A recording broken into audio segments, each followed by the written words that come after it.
Hey guys, what is up? Welcome back to 8 Ball Sports. And I know I've been about a week, 2 weeks off. I'm just missed predictions for both college football and NFL. I've missed recap videos for the past 2 weeks. I was sick one week. I made a video on that. It's probably still on my channel. I was sick. And then last week I actually went camping. Yes, I saw Ohio State lose. I do. Okay! Sorry, I had to holler something real quickly. But I did see us lose. I do watch my team's games. And I was going to make a recap video for it. But again, I was camping at the time. I didn't get back until Sunday night, because I obviously had to go to school Monday.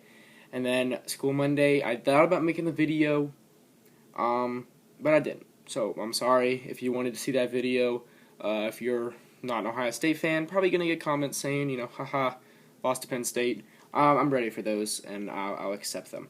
But I am here to talk about the Michigan State game. Now, obviously, as an Ohio State fan, I'm not a team of either of these teams, or not a fan, of either of these teams. Obviously, we despise the team up north, but we also despise the team up North State, especially after last year's loss to them, which ended up being our only loss of the season. The team up North State, I'm going to start saying their names. I'm not going to be like that the entire time. But Michigan State this year has been absolutely terrible. They're 2-6 now because they did lose 32-23. Michigan won.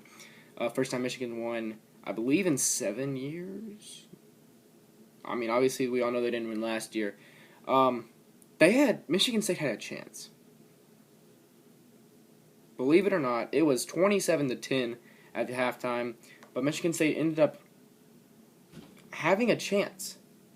And I'm going to talk about a decision I definitely didn't agree with, but we'll get more on that at the end of the game. This is where we'll go through some stats real quickly. I was watching my Ohio State game, which is not on. There's a TV behind me. It's halftime right now, so I'll try to make a video real quickly. I didn't watch the entire game, but they were talking about my Ohio State game, and they were like showing some recap, and they were like, even though the score looked close, Michigan dominated this game. And looking at stats, total offense, 35 more yards for Michigan. Rushing offense, Michigan State won. Passing offense, Michigan won. And that's just because Michigan State didn't have a quarterback that was 100% in this game. I'm not at all saying Michigan did not deserve to win this game. But I'm saying it's a much closer game than what people I think are going to make it out to be, in the fact that penalties, 57 yards Michigan State, 62 Michigan. Each had a turnover. 5 for 12, third down, 4 for 12 Michigan State. Like, this is a very tight game if you look at it statistically.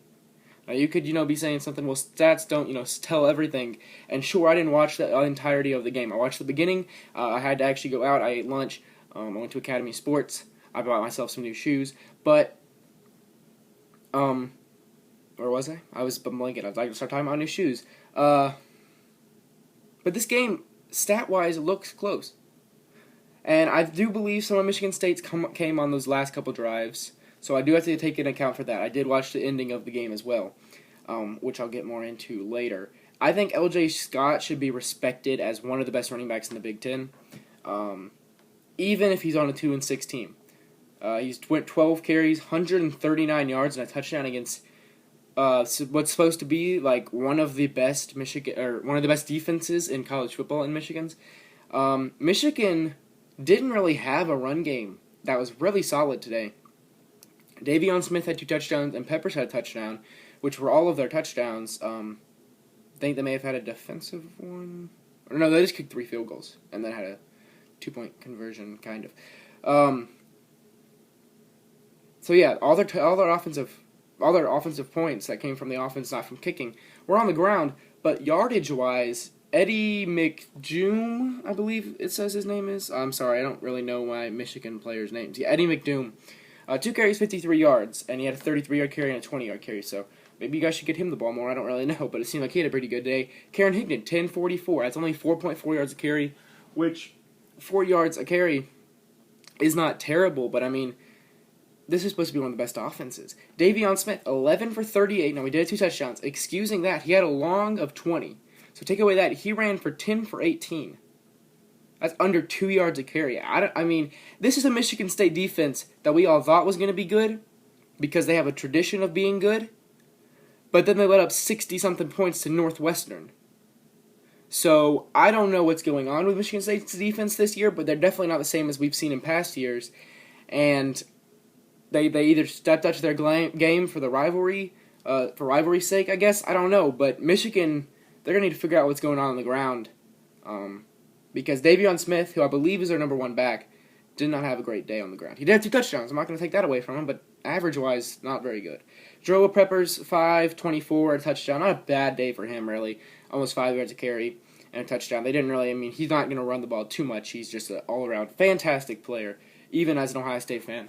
I got to say we're talented. Sorry if I keep looking over my shoulder. The Ohio State game's at halftime. I want to make sure I don't miss anything. Passing for Michigan, Wilson Speight, 16 for 25, an interception, 244 yards, no touchdowns. He had a decent game. He did obviously throw an interception, which was their 1 turnover, as well as Michigan State also threw an interception. But not terrible. They definitely needed to get it. Darboh had 8 catches for 165 yards. And then Jake Butt was pretty quiet with only 3 for 35. And then really no other receivers. I'll look at it here once again. But then Chesson, I believe is how you say it, 2 for 29. Everyone else just had a catch on the day. Half of the completions that Speight threw were to Darboh. So, looking at that offensive production, I mean, Darboh had... Without Darboh, Speight would have had less than 100 passing yards and half his completions. If Darboh wasn't as big of a factor as he was. So Darboh's definitely probably the player of the game in my opinion for the Michigan offense. Also kicking, a big factor in this game. When you go to the score, you take away 9 points, the game would be tied. Kicking Kenny Allen, Michigan had some trouble with their kicking this year in the Wisconsin game, obviously. But they were 3 for 3. Kicking with a long of 45, and I believe, they kicked all 3 extra points. So he was responsible for 12 points in this game, and he did a pretty good job doing his part, I guess. No really big special teams plays. Excuse me. Peppers had a 15-yard kick return and an 8-yard punt return. So nothing really big for him in that department. Now Michigan State's offense, I mentioned L.J. Scott deserves to be recognized for how good of a game he had against one of the best defenses, not just in the Big 12, but in the nation. Sorry, my hair looks weird right there. Passing Lewerke, I believe. Let me check the pronunciation. Brian Lewerke. 6 for 10, 100 yards and a touchdown. And then we also saw Tyler O'Connor, 7 for 14, an interception and a touchdown. And then we also saw my other dude, I believe, Terry. And according to stats, he was 0 for 4. So, did he run? He ran for 4 for 11, so he was pretty much a non-factor. So as a team, they passed for under 50%, 184 yards, 8 interceptions, and 2 touchdowns, which isn't not bad for having a 2-quarterback systems with 2 quarterbacks that aren't 100%. Or at least I know Tyler Connor wasn't, and obviously I believe Lewerke, as we were about to start. Okay, and I believe Lewerke. I'm going to wrap up this video real quick. I believe Lewerke, maybe a younger, like a freshman, sophomore. Receiving, R.J. Shelton, 2 for 57. L.J. Scott, 2 for 47. Receiving, they just didn't have anyone. L.J. Scott, was responsible for half their yards, similar to Darboh's situation for Michigan. Kicking, he was 1 for 2. You look at that. Maybe it would play in. And the 4th down conversion is a big factor in this game. 1 for 4 Michigan State, 1 for 1 Michigan. Pretty huge stat there. There was one thing. Okay, 23-30. You just got a touchdown. Why are you going for 2? Why? I do not understand the situation. You go for 2, you're down by 5. What does that do? I don't understand. You kick the extra point, you're down by 4. Or, excuse me, you kick the extra point, you're down by 6. You're down by 5, that's still not a field goal game. If it was a field goal game, I understand. Not really, though, because you had a second left on the clock. Now, the onside kick doesn't take any time. It goes to the end zone. The game's starting. I better hurry. The onside kick doesn't take any time at the clock, so you would have a Hail Mary chance. But what's the difference between 5 or 6? Why go for 2 and risk the chance that they return that you make a mistake? You throw an interception. You do a freaking option play. Your running back doesn't look for it. Your quarterback pitches too early. Whatever happened on it.